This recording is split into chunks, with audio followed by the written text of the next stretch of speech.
When it comes to choosing your best boat, the first two things you need to consider are what category of boat best fits your needs and what class of boat within that category is the right size.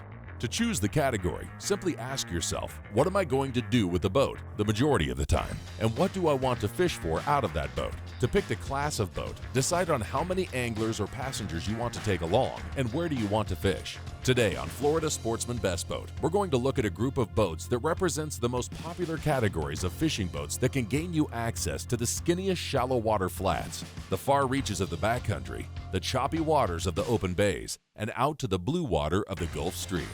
Join our hosts Dave East and Rick Riles as they feature four boats that have very different capabilities for stalking bonefish on the flats, casting to a tailing redfish, battling a tarpon at the inlet, or trolling a weed line for dolphin. The boats they'll be looking at for each category will be the Maverick Mirage HPX Technical Poling Skiff, the Hughes Redfisher 18 Flats Boat, the Pathfinder 2600 TRS Bay Boat, and the Cobia 277 Center Console. They'll be conducting test drives and reviewing key features, all to help you decide which is the best boat for you. Welcome to the season of Best Boat. I'm Dave East, boating editor of Florida Sportsman Magazine. And I'm Rick Riles, program director of Florida Sportsman Radio. What we try and do with Best Boat is help somebody pick the right boat, and really that starts with picking the right category of boat. How many times do you get stopped since we did season 1 and they ask, help me pick out the right boat? You know, the first question I always ask them, why do you want a boat? Exactly, and when we say category, what we're talking about is the style of boat. I mean, you've got technical poling skiffs, you've got flats boats, you have bay boats, you have center console boats. All of these boats are designed to do a specific mission, so that's what you've got to decide. The first thing is, what do you want to do with your boat? My favorite question is, what do you do 80% of the time on the water? Because, you know, people say, well, I want to inshore fish, but I like to offshore fish. But if you pin them down a little bit, they'll find out that they pretty much do the same thing 80% of their time. That starts to put them into the right category. I'm a sailfish nut, okay? I'd rather sailfish than anything else. That makes the boat that I look at, that puts me right in the category. I know I want a true offshore boat, but everybody's not me. What if you got 4 kids? What if all you've got's a buddy and the 2 of you want a tournament fish? That's how you start to get into the right category. Well, it really is. And what we're going to do in today's show is we've got one boat of all 4 categories that we're going to be talking about. We have a technical poling skiff. And this little Maverick is designed for one thing, to get up in really, really skinny water. We're going to go through and we're going to show you what that boat's mission is all about. Then we're going to go to the Hughes, which is like the grandfather of flats boats. And that boat is built for a little bit deeper water, a little bit longer mission. We'll go through that boat and kind of tell you what that's all about. And then when you move out of the flats category, we're going to go into the bay boat world, and that is the fastest growing segment of the saltwater boat market right now. Bay boats are very, very versatile. Yeah, they can go offshore, yeah, they can go inshore, but if you need one boat that can kind of do it all, a bay boat really might be a good boat to look at, and so that's why that category right now is so popular. And then when we go into the offshore class, when you look at center console boats, God, I mean, you can go from a 16-foot center console all the way up to the new 53-foot Sueño. So that category of boat is really, really big. And you're talking about a lot more factors. What's your tow vehicle like? Where are you going to park the boat? Okay? How many people are you going to have with you? What can you afford? How much fuel are you going to want to burn? All these things have to work into the process to help you pick the best boat. So anyway, we're going to take the 4 boats out one at a time. We're going to get a little bit more specific on each individual category and then help you pick the right class within that category. And by class, we're talking about the length of the boat, the size. That's one thing about Maverick Boat Company. They're in just about all classes. We got everything here to start with. Let's start with a little Maverick technical poling skiff. It's about as far away from my big sport fish as you can get, but it's a rush getting in 6 inches of water. Show me how this thing works. Don't go away. We'll be right back with more Florida Sportsman Best Boat. This segment brought to you by Yamaha. Reliability starts here. At Yamaha, reliability is a family tradition. Meet the next generation. 4 new advanced technology-inspired inline 4-cylinder performers. Bred from the reliability and boater satisfaction that is part of Yamaha's DNA. They prove that when power gets lighter, faster, stronger, and smarter, boating gets even better. And more satisfying for boaters like you. Welcome back to Florida Sportsman Best Boat. This week, we're featuring 4 boats that represent the most popular categories of fishing boats. All right, this category of boat is known as a technical poling skiff. And what they do very, very well is get into really, really shallow water. I've got to be honest, I'm blown away. One thing about it, we don't have to worry about sinking.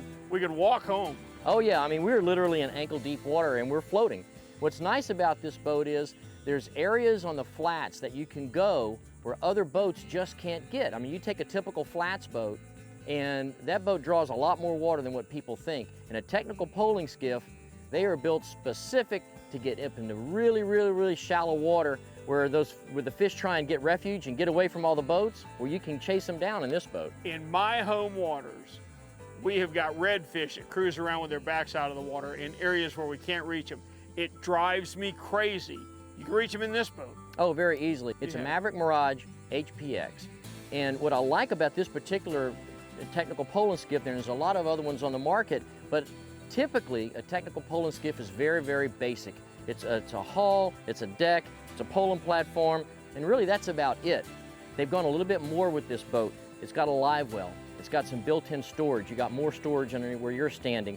It's got storage under the center console. Typically you don't find this in a true technical poling skiff, but there's times when you may want to take live bait with you, or you want to take some extra gear. And I like the fact that they've added a little bit more amenities to this boat than you normally find in this category. Don't forget the old guys. We can sit. This has actually got a very comfortable bench seat across the back that you don't see in a lot of technical skiffs. I'm past the age where I want to stand up and tiller steer. This boat is a comfortable technical poling skiff. Well, it really is. They've got the console height just right too, because you can stand and you can drive, or you can sit. This boat has long been held as being the standard for technical poling skiffs. I understand why now.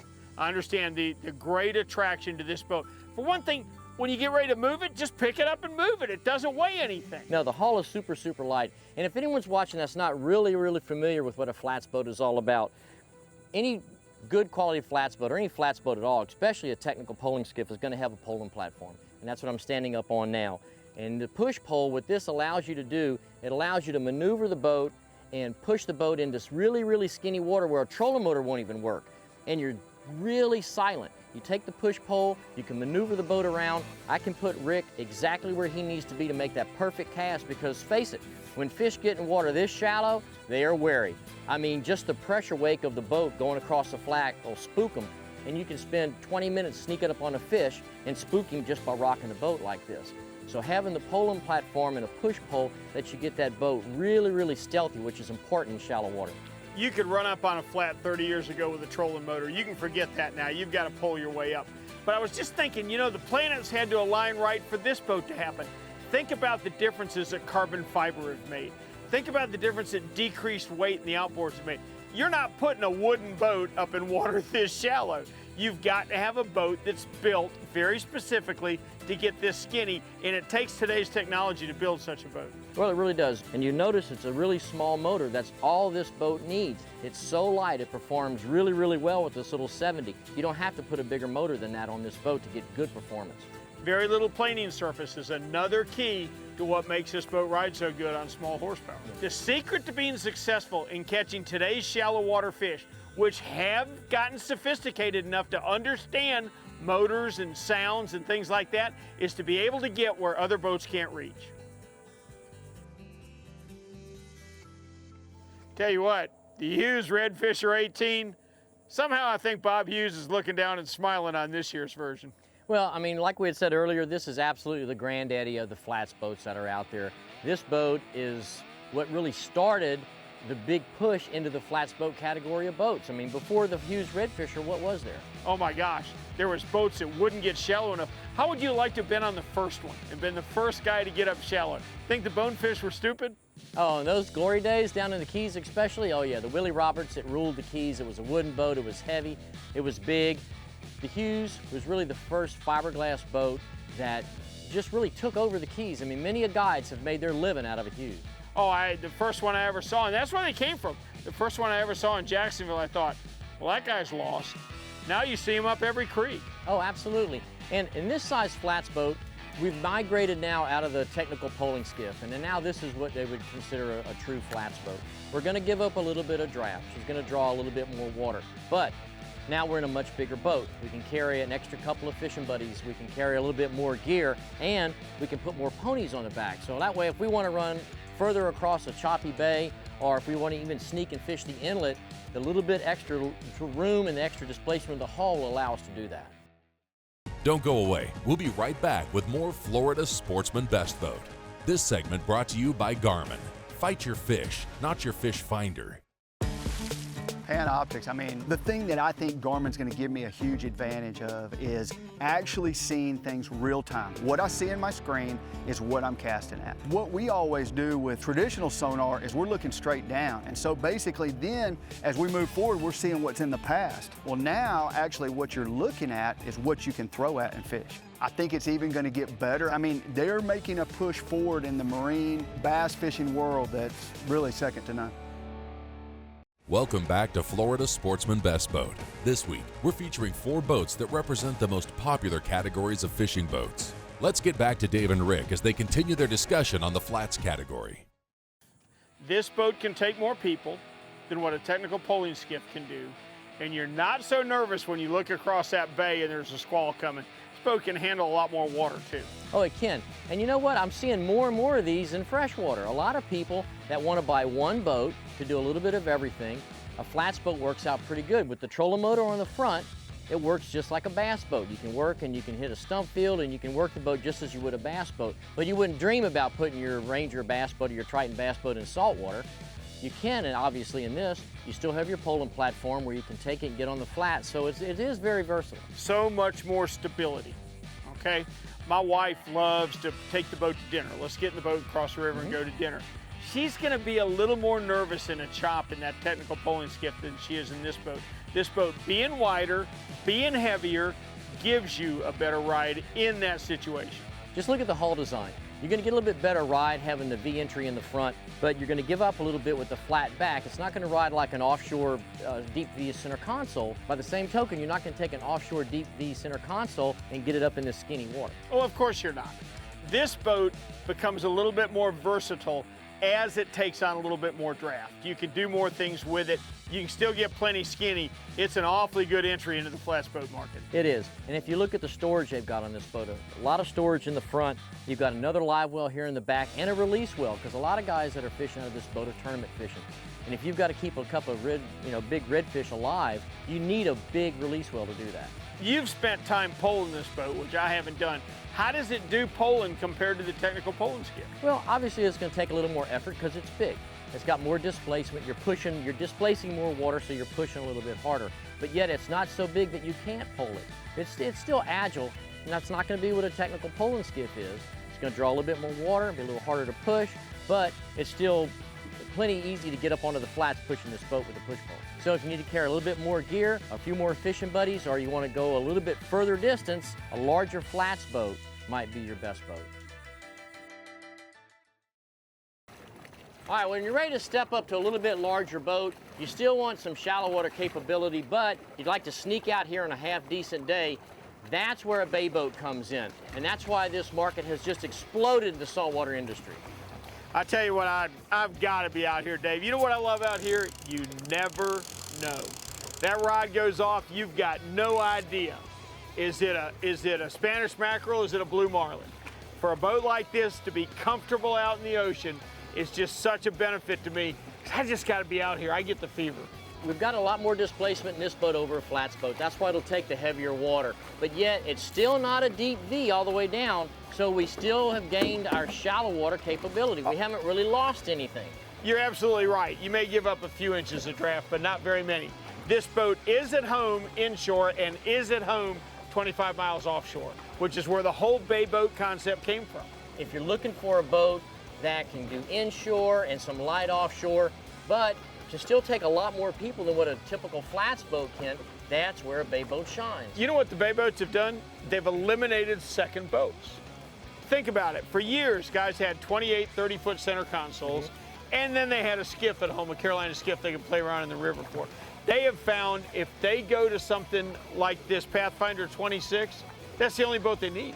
What Pathfinder has done, they've taken that evolution even a little step further with this TRS. This 2600 TRS really has some more family-oriented features that you've ever seen come out of Maverick than anything else that they've produced. Yeah, there's a lot of things that this elegant seating, a lot of this came from high-end luxury automobile market, if you think about it.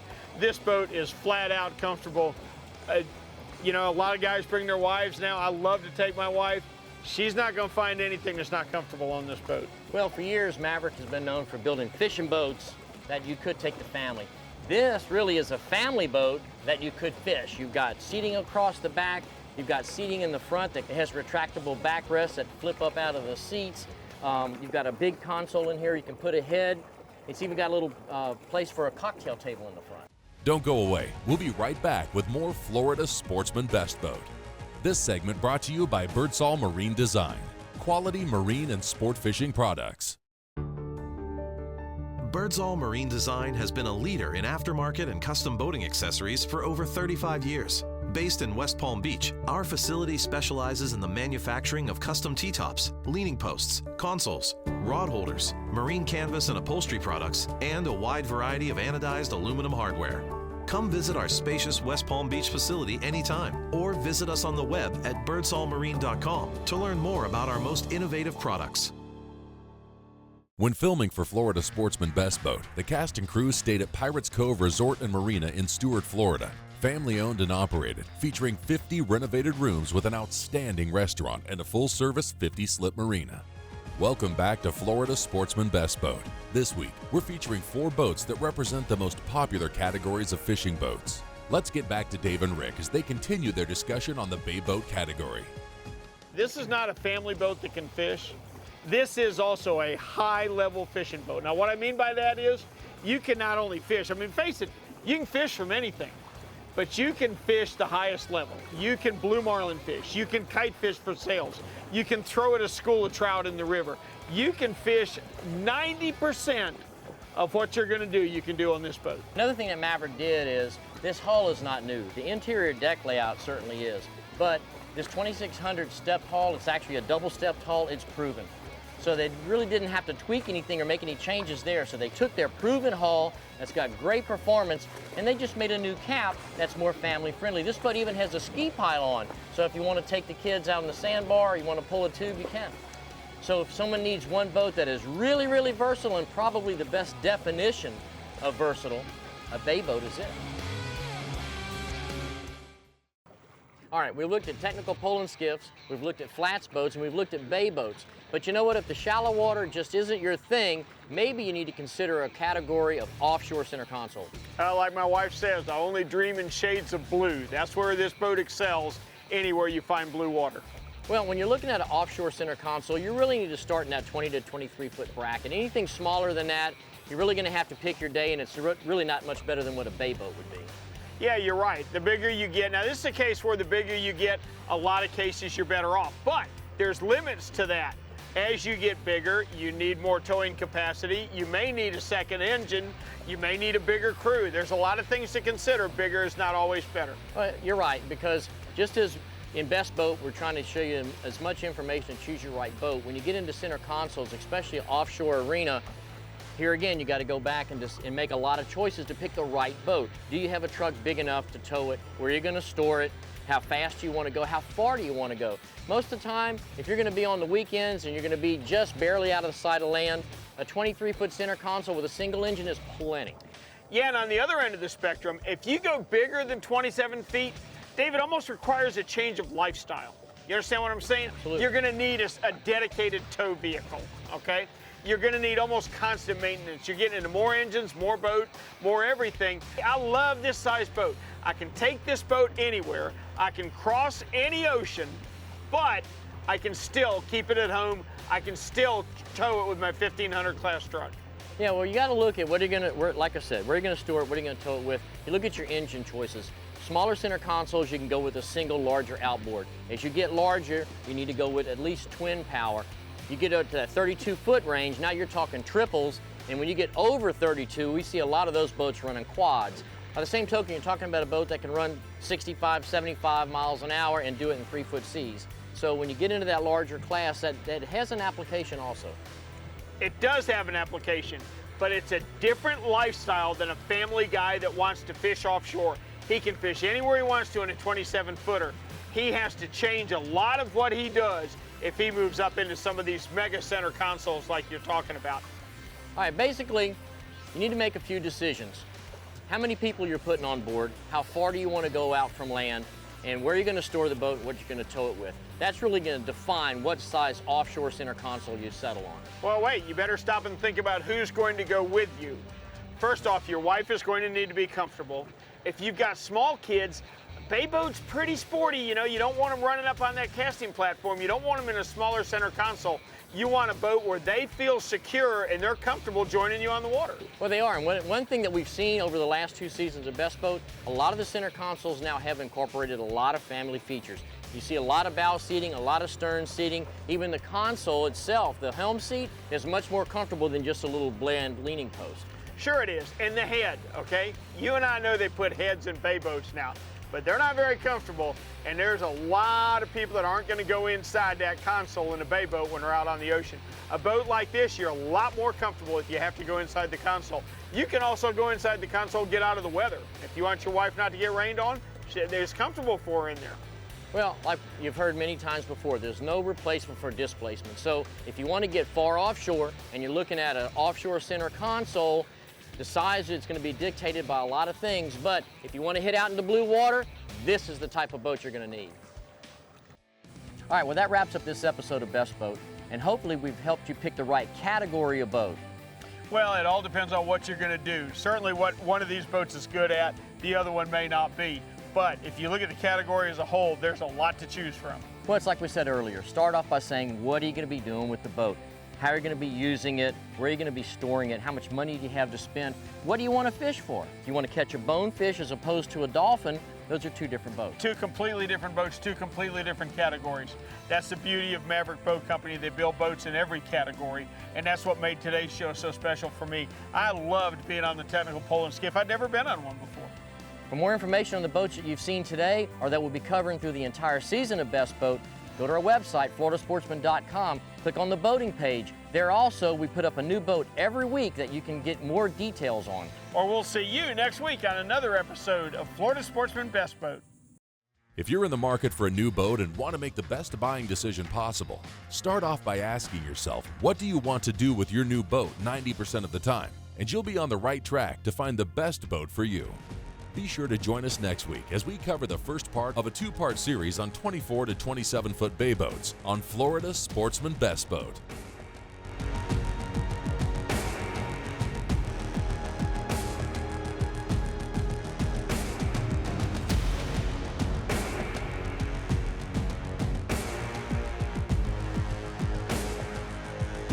Each month, turn to Florida Sportsman for the best in boating and fishing coverage.